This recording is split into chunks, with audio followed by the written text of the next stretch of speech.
Mapalad ang bumabasa ng salita ng hula.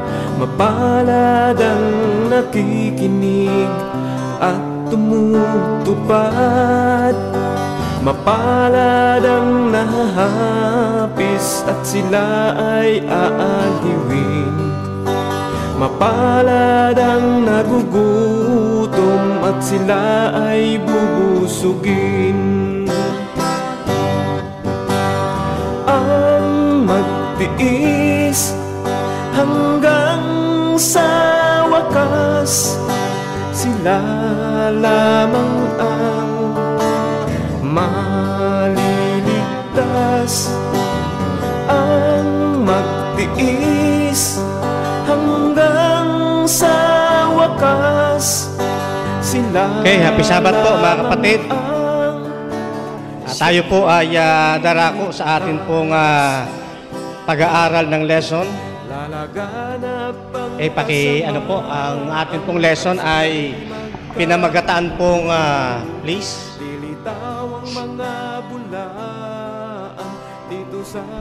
Yeah. Ano ho pamagat ng ating lesson mga kapatid? Ang walang hanggang tipan. Kung inyo pong maaalala, nung mga nakaraan nating lesson, tinalakay na rin natin ito, yung walang hanggang tipan. Ano ho? At dito ho mga kapatid, gusto kong maunawaan ho ninyo kapag sinasabi hong tipan sa banal na kasulatan, hango po ito sa dalawang pangunahing lingwahe na ginamit sa Biblia. Pansinin po ninyo. Next po, ano po ng next slide. Yan po ay galing, saan ba ako titingin dito? Yan po ay galing sa salitang Hebreo na berit. Ayan po, yung salitang berit. At sa salitang Grego na diateke.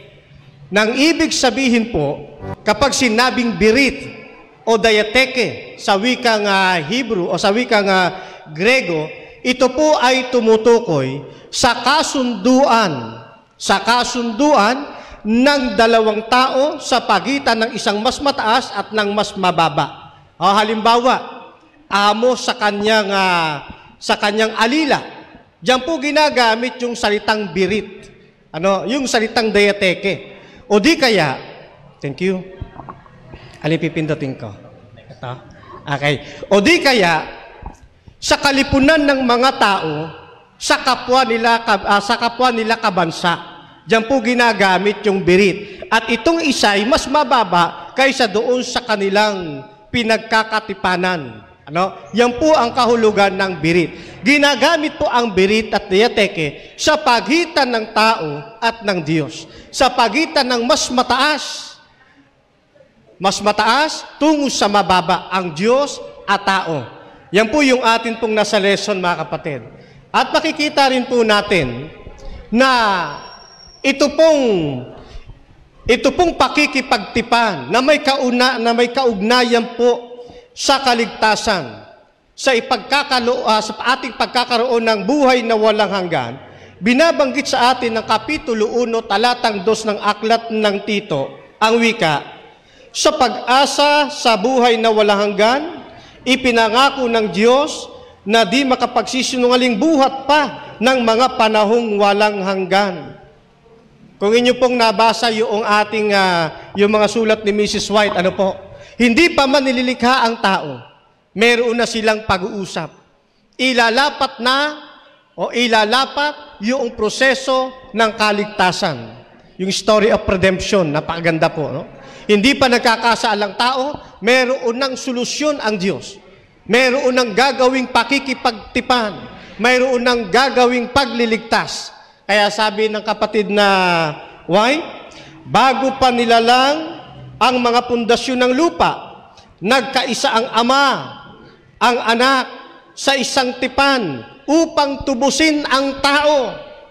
Kung siya'y madaig ni Satanas, sila'y nagkaisa sa isang banal na pangako na si Kristo ang dapat na maging katiyakan para sa sangkatauhan. Kaya doon sa aklat ng Henesis, makikita ho ninyo yung larawan ng magkasala si Adan at si Eva. kauna-unahang pagbububo ng dugo isinakatuparan sa hardin ng Eden upang ang tao ay magkaroon o madamtan nangyari sa balat ng tupa. At ang sabi pa ng kapatid Naway, ang kaligtasan ng sangkatauhan ang naging layunin ng mga konseho ng langit. Ang tipan, sabi rito, ang tipan ng awa ay nagawa bago ang pundasyon ng sanlibutan. Nariyan na ito mula sa walang hanggan na tinawag na walang hanggang tipan. Napakaganda ho, ano? Ano pa sabi ni Mrs. White? Kung paanong tiyak na walang panahong wala ang Diyos, ganun din katiyak na walang sandaling hindi naging kagalakan ng walang hanggang isip na ipakita ang kanyang biyaya sa sangkatauhan. Ano ibig sabihin? Kung paanong ang Diyos ay umiiral sa lahat ng panahon. Kung paano ang Diyos ay walang pasimula, kung paano ang Diyos walang katapusan, yung kanyang kagandahang loob, yung kanyang pakikipagtipan, yung kanyang tipan ay umiiral na. Umiiral na. Sapagkat yung pong birit, yung pong diateke, yun po ay kaugnay. Yun po ay kaugnay ng kanyang karakter. Kaya mapalad tayo mga kapatid, sapagkat mayroong Diyos, mayroong Diyos na tumubos sa atin, mayroong Diyos na gumagawa ng paraan upang tayo maibalik sa pananampalataya. Naalala ko nung araw mga kapatid, noong ako po ay nabautismuhan sa pananampalatayang ito, ako po ay tuwang-tuwa. Nang ako po ay mabautismuhan sa pananampalatayang ito, kakaiba yung aking naramdaman na para bagang nakuha ko na yung aking gustong makuha. Pero bago ako mga kapatid maging Seventh-day Adventist, ako muna ay isang membro ng UNIDA. Pamilyar po kayo sa UNIDA? O malalaki po ang mga paaralan po niyan. At pagkatapos niyan, nakita ko ang katotohanan sa Baptist. Kasi magkaiba ang kanilang doktrina, lalo na sa bautismo. Sa UNIDA, pwede kang bautismuhan ng lubog, pwede kang bautismuhan ng wisik, pwede kang bautismuhan ng buhos. Kung saan ka panatag, yun ang pwede mong i-request. Ganyan po yan sila. Ngayon, meron akong naging kaibigang pastor ng Baptist. Ito hong pastor ng Baptist, napakasigasig. Nabautismuhan ako dito mga kapatid. At hindi nagtagal, sapagkat nakitaan tayo ng kunting husay nung araw sa Biblia, pinag-aral ako ng 6 months, naging junior pastor ako ng Baptist. At dito sa junior pastor ng Baptist, meron akong mga nakasama, mga apologists. Dito nagsimula yung aking pagiging apologist sa Baptist. Marami akong mga nakadiskusyon, marami akong nakadebate. Kaya hanggang ngayon, taglay-taglay ko yung pagiging apologist, Brother Lino. Kung hindi dahil sa pakikipagdebate, pakikipagdiskusyon, hindi ko inaano na kayo dapat makipagdebate, mga kapatid, ha? Hindi ko ini-endorso na lahat tayo dapat debatidor. May kanya-kanya tayong takal ng kaloob. Ayan, ngayon, meron akong nakadebate, isang Seventh-day Adventist. Matanda na. Kung pag-uusapan kasuotan, alam nyo sa Baptist, pag ikaw ay junior Baptist, junior pastor, halos kunti lang pinagkaiba nyo nung senior pastor mo pagdating sa sahod. Maganda yung aking damit. Lagi akong naka-Amerikana, kahit ako'y payatot nung araw. Lagi akong nakapustura. Merong kadebate, isang laiko ng Seventh-day Adventist. Yung kanyang damit, hindi mo na maipinta kulay. Yung kanyang pantalon, hindi mo na masabing dapat pang gamitin. Pero ang taong ito, nakita ko walang pagmamalaki sa kanyang sarili. Pero ako, tiwalang-tiwala, ang dami kong librong dala-dala. Nung tinignan ko yung lamesa ng aking kadebate, walang libro, ang meron lang Biblia, yung luma. Yung nakalagay pa noon ang Biblia, yung lumang-luma. Yan. Ito kasi malaki na yung noon medyo maliit pa rito. Ngayon, eto na. Sa aming debate, mga kapatid, ang paksa namin noon Sabat. Hindi ko man matanggap. Alam ko sa sarili ko, daig ako niya sa katwiran. Mas tama yung kanya. Kaya lang, siyempre, debate yan. Hindi mo po pwedeng pakita sa audience. Matatanggalan naman ako ng sahod. Di ba? Kaya paninindigan natin yon. Ngayon, eto pa masaklap na hindi ko matanggap sa buong buhay ko, mga kapatid. Yung aking kadebate na matanda, ginawa lang akong tagabasa. At yung mga libro na dala-dala ko, siya lahat gumamit. Sabi ko, napakagaling. At kapag magkamali ako ng bigkas, pahihintuin niya ako at sasabihin niyang may tuldok yan. Ang galing.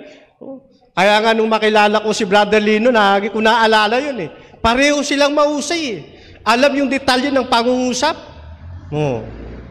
Kaya yung programa ni Kalino, lagi kong sinusubaybayan ho yan Diyan ako kumukuha ng mga teknik. Mula sa krusada, sa pagkukrusada. Di ko lang makakuha, mga kapatid Pero, meron ako pinagkokopyahan. Kaya pag pinag-uusapan, sino professor mo? Ayan, si Brother Lino. Ayan. Ngayon, dumating ang panahon sa aking kasigasigang pag-aaral ng Biblia. Naging mataas din yung aking nalaglag ako, mga kapatid. Na-backslide po ako. Matagal na panahon. Pero yung aral ng Seventh-day Adventist, hindi mawala-wala sa akin. Nagiinuman kaming ganyan, mga kapatid. Bago kami mag-inuman, nananalangin muna kami. Minsan naman, habang nagiinuman, magdadaos ako ng Bible study. Meron din ako nadala sa pananampalataya.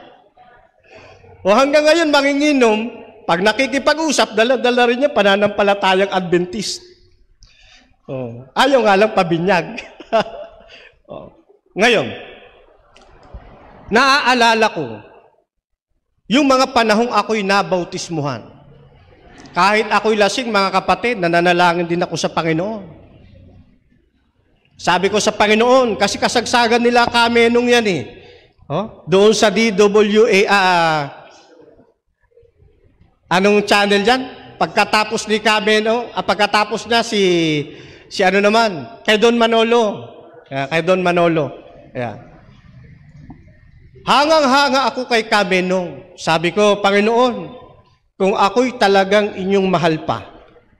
Pambihira, Ako pa yung nakikipagkompromiso. Ako pa yung nakikipagano. Kung ako'y inyong mahal pa at gustong ibalik sa pananampalataya, sa kabila ng napakarami ko ng kasalanan, gusto kong maging, gusto kong magamit sa pangangaral sa radyo. Siguro mga 2-3 linggo. Sa kapipihit ko ng ganyan, samantalang pag ako'y kasi lasing, mga kapatid, o kaya ako'y high sa droga, gusto ko yung nakikinig ako ng music. Kasi, pag nakakapakinig ako ng mga awitin, parang lalong gumaganda yung aking pakiramdam. Ngayon, kapipihit ko ng ganyan, meron akong naulinig ang tinatawag yung aking pangalan. Siyempre, tayo naman, pag narinig mong gano'n, babalikan mo ngayon yung istasyon. Saan yun? Pipilitin kong hanapin ngayon yun. Nang nakita ko na, isang tinig ang sabi, Brother Fernando, saan ka man naroroon? Tinatawagan ka ng Diyos, kailangan ka sa programang ito. Nakatulog ako noon, mga kapatid. Lipas ulit ang 2 linggo. Sabi ko, balikan ko nga yung programang yun. Pero nakalimutan ko kung anong oras. Di mayat-maya ako, balik-balik ngayon. Pero alam ko, gabi, Brother Lino. Eto na, nang makita ko ulit, boses nga pa, boses ni Kalino, nang nagbo-broadcast na dito, kay Dailo. diyan sa harap ng high school. Naalala ko ngayon yung aking panalangin na kung ako'y mahal pa ng Diyos. Ang Diyos, muli kong naranasan, muling nakikipagtipan sa aking kapatid na Lino. At doon, pumasyal ako kay Kalino, ay buong init akong tinanggap. At dito na nagpasimula yung kainitan natin sa pananampalataya. Oh? Kaya hanggang sa ngayon, mga kapatid, nananatili tayo nandirito at sa ating pakikipag-usap, walang hihigit na katuruan, kundi dito sa Seventh-day Adventist na atin pong kinalalagyan. At itong ating pinag-uusapan na ang Diyos ay patuloy na nakikipagtipan sa atin. Ito ho, mga kapatid, mga kaibigan, ay nakatayo, itinayo ng Diyos sa tatlong mahalagang haligi. Ano ito? Kamali yata ako ng pindot, Ayan, ano ito? Ito ay itinayo o ipinundasyon sa biyaya ng ating Panginoong Diyos. Hindi tatayo yung pakikipagtipan kung walang biyaya. Kaya nakikipagtipan ang Diyos sa iyo dahil po sa kanyang biyaya. At ito ay karakter ng ating Panginoong Diyos. Pangalawa, sa pananampalataya. Kahit anong pakikipagtipan ng Diyos sa atin, kung tayo na may hindi sasampalataya, baliwala rin ang pakikipagtipan ng Diyos. Kaya dito po umiiral yung tinatawag nating free will. Kaya hindi totoo, mga kapatid, yung one save, always save ng mga osas, wag ho kayong maniniwala. Binobola lang ho kayo. Sapagkat sa pakikipagtipan ng Diyos, kailangan po ng pamimili ng tao. Kung tayo'y susunod o tayo'y hindi tatalima sa Kanya. Pangatlo, sa pagsunod. Kahit na ang Diyos ay nakikipagtipan sa atin, pero ayaw naman nating sumunod, masisira lamang ang tipanan. Katulad na nangyari sa bayang Israel, nasisira ang tipanan kasi ang bayan ng Diyos masuwayin sa kanyang kautusan. Kaya sa tatlong ito, dito po nakapundasyon. Itong walang hanggang tipan, mga kapatid. At isang napakagandang pananaw na ipinakita sa atin ng Biblia, na ito pong pananampalataya natin, itong biyaya na atin pong tinanggap. Sabi sa talatang ito, sa biyaya, kayo'y nangaligtas sa pamamagitan ng pananampalataya. Nakakalungkot lang, mga kapatid. Pamilyar sa atin ang talata, lagi nating ginagamit. Pero pag tinatanong ang ilan sa atin, ikaw ba'y ligtas na? Ang sagot ng iba, nagsisikap. Ang sagot ng iba, hindi pa, sapagkat wala pa ako sa langit. Ang sagot ng iba, hindi ko pa alam. Sabi ng Biblia, sapagkat sa biyaya, kayo'y nangaligtas sa pamamagitan ng pananampalataya. Ano ibig sabihin? Kapag hindi mo pala alam na ikaw ay ligtas na, ang ibig sabihin, parang may kulang sa pananampalataya. Ngayon, sa pagtanggap ng biyaya, ang kailangan lamang natin pananampalataya, hindi natin kailangan ang pagsunod sa alinmang kautusan. Kailan papasok ang pagsunod sa kautusan? Ang sabi ng talatang 10, tayo'y kanyang nilalang, nilikha sa pamamagitan ng pagliligtas ni Jesus upang iukol natin ang ating buhay sa paggawa ng mabuti. Napakalinaw, mga kapatid, Tagalog na Tagalog. Upang iukol natin ang ating buhay sa paggawa ng mabuti.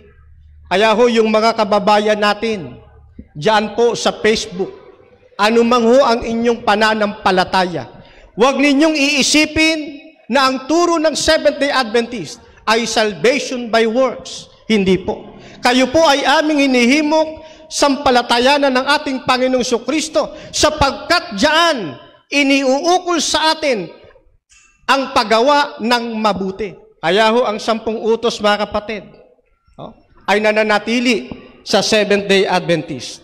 Isang katunayan lamang, mga kapatid, kung sino ang tunay na bayan ng Diyos.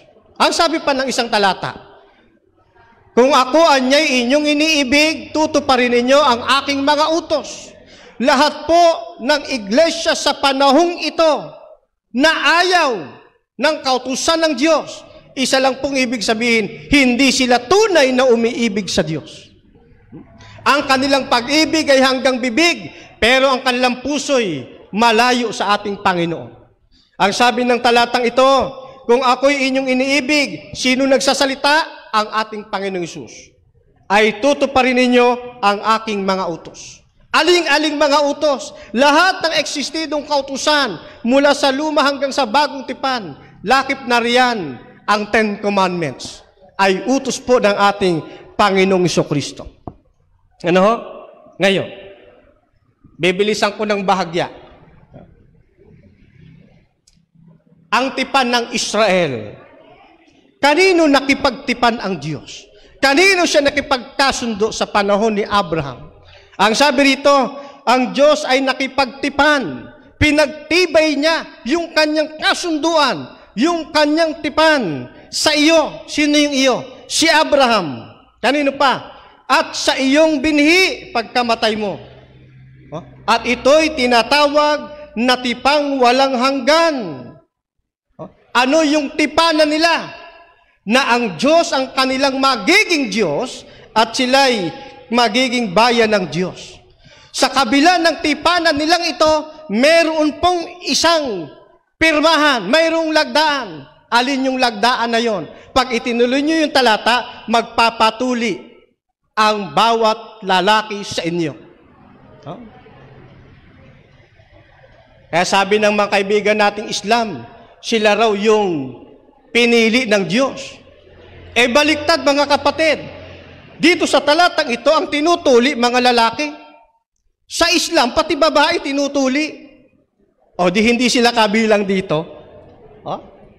Kaya ho, mga kapatid, yung mga kaibigan natin na mga Islam, makinig ho kayo, mga kaibigan namin. Itong aking pagtatalakay, hindi ito pangungutya, kundi ito'y isang bahagi na gusto kong maunawaan po ninyo.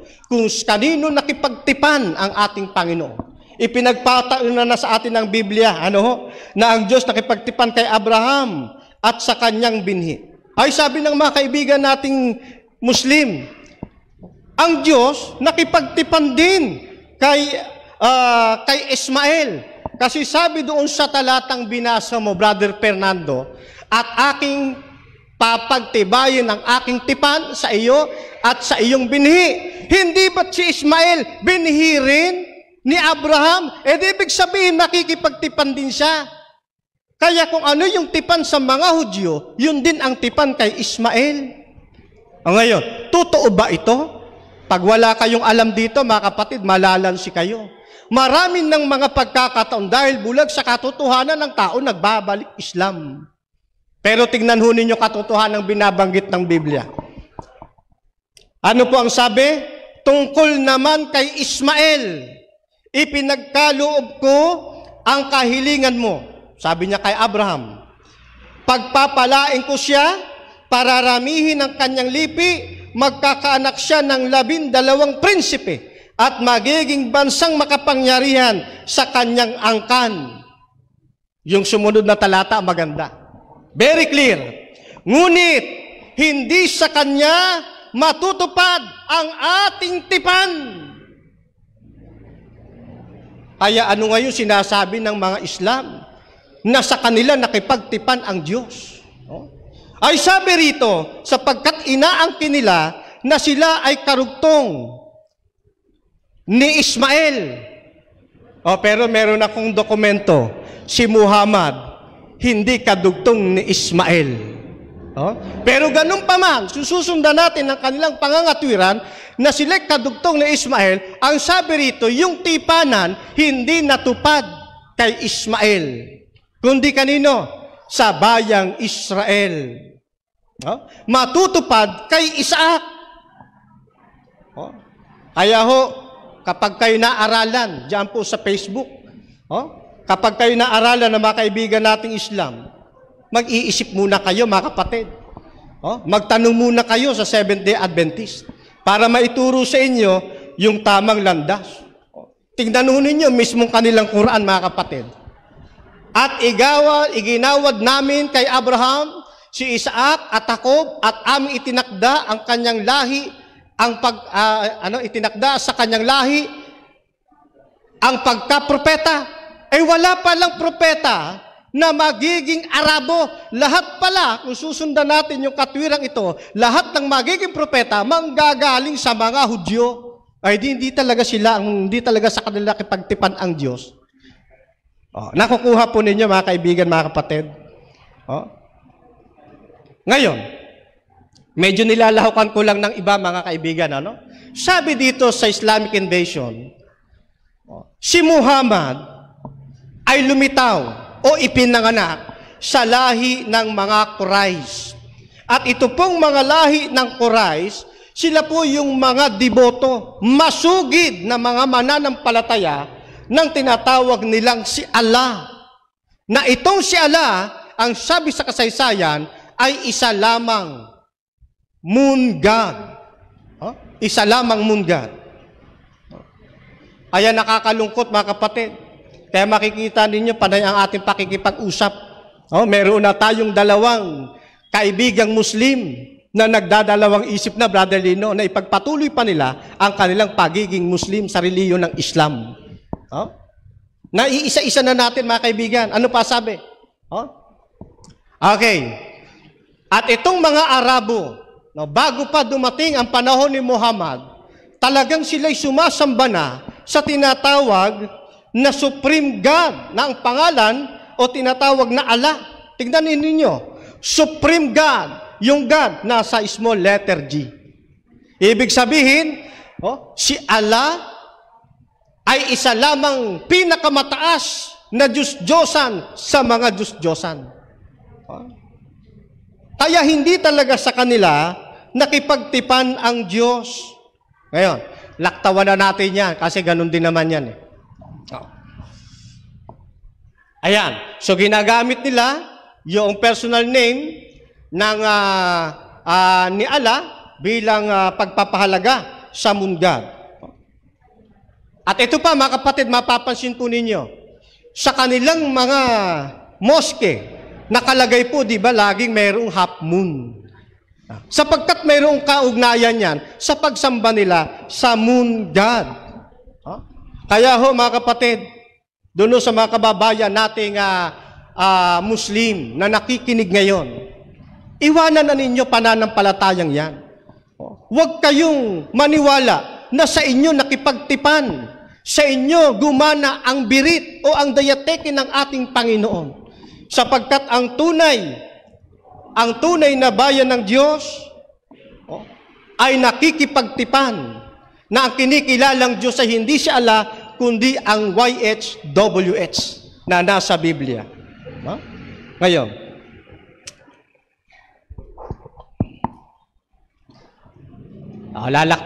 lalaktaw-laktaw na muna ako, mga kapatid. Ayaw na, Brother Don.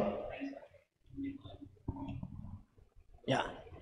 Kaya sabi ng Panginoon, sabi ni Moises, hindi lamang siya nakipagtipan kay Abraham, kay Isaac, at kay Jacob.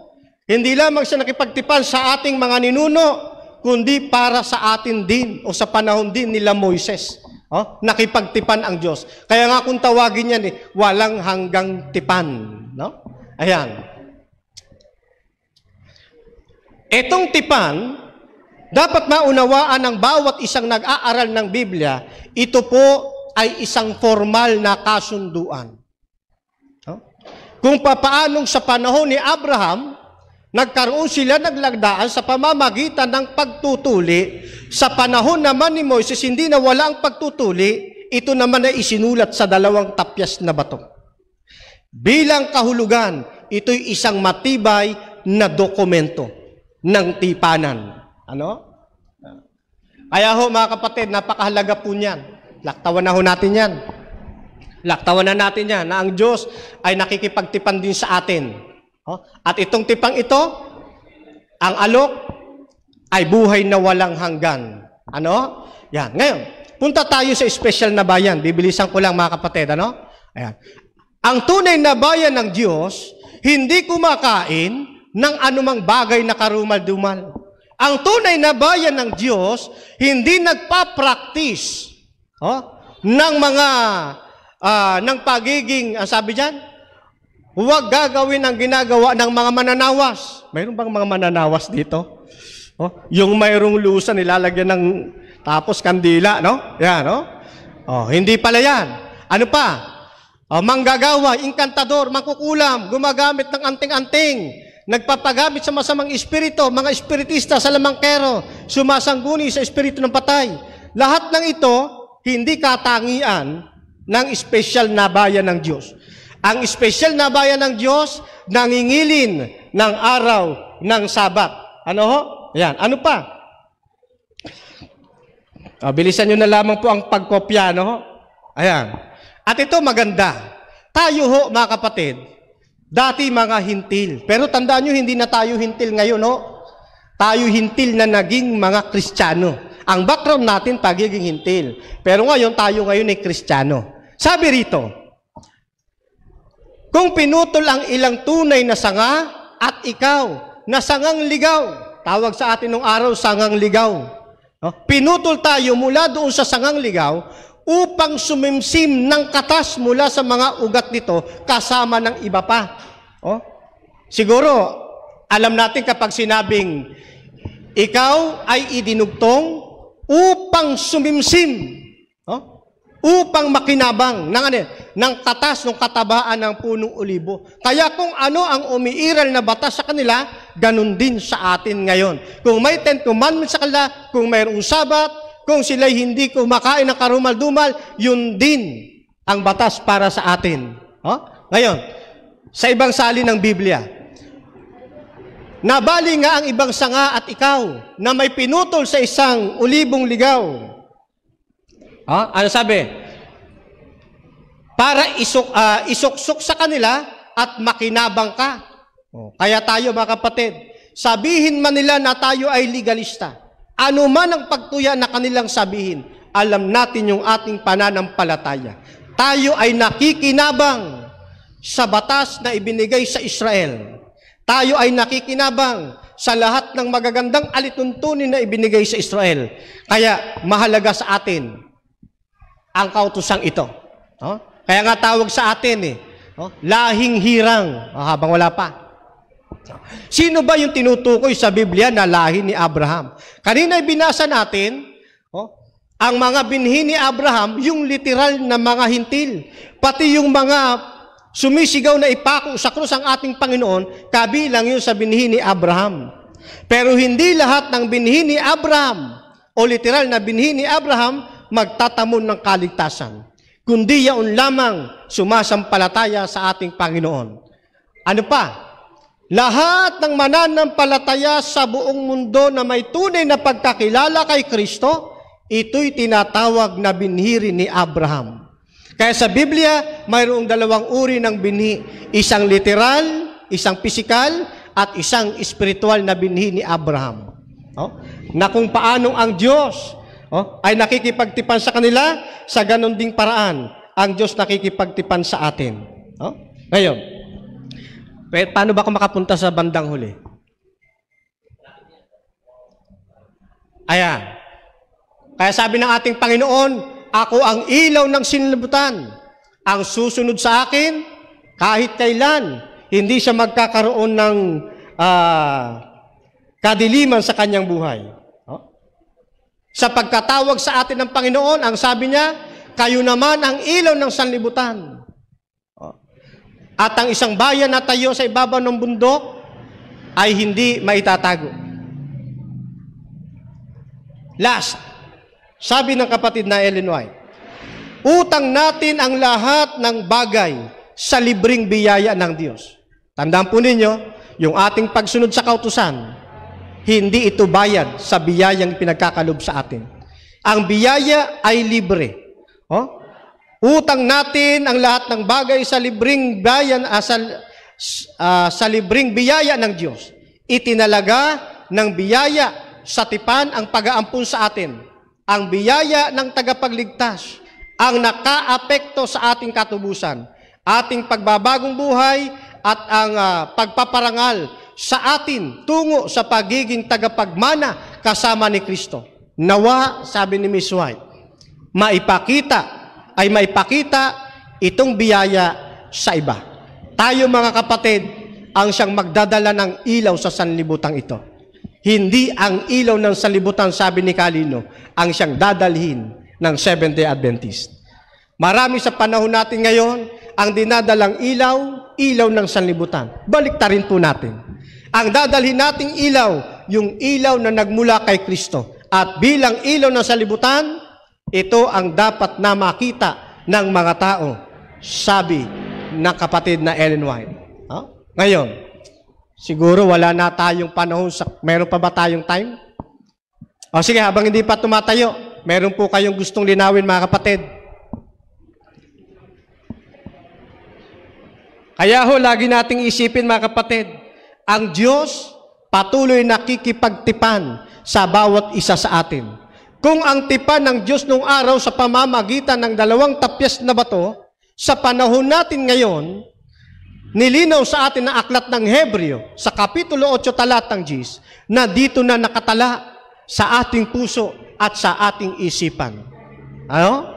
Hindi man natin makita ang 2 tapyas ng bato sa ating panahon, alam natin na siya nasa ating puso at nasa ating isip. At balang araw, tayo magsasama-sama sa walang hanggang tipanan natin sa Diyos, doon sa langit na bayan. Ano? Hanggang sa muli tayong ibaba sa panibagong paraisong ito. Kaya mga kapatid, akin pong challenge sa bawat isa. Hindi lamang sa inyo, kundi pati sa akin. Manatili tayong matatag sa pananampalatayang ito.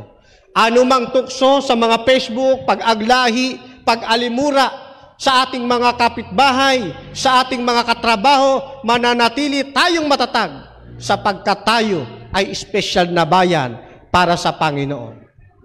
Yung mga nagsasabing sila'y bayan ng Diyos, hindi naman sumusunod sa kautusan, hindi sumusunod sa 10 utos, walang pagsasabat, questionable ang kanilang pagiging bayan ng Diyos. Sapagkat ang bayan ng Diyos talagang may pangingilin ng Sabat. 4:9 ng aklat ng Hebreo. Okay? So mga kapatid, manatili tayo sa iglesyang ito. Kung kayo may agam-agam, huwag munang aalis. Magtatanong muna tayo sa ating mga nakakaalam at tayo'y pagtitibayin ng ating Panginoong Diyos. Hangad ko po, walang isa mang mawaglit sa pangalan ng ating Panginoong Hesus. Mapalad ang bumabasa ng salita ng pula.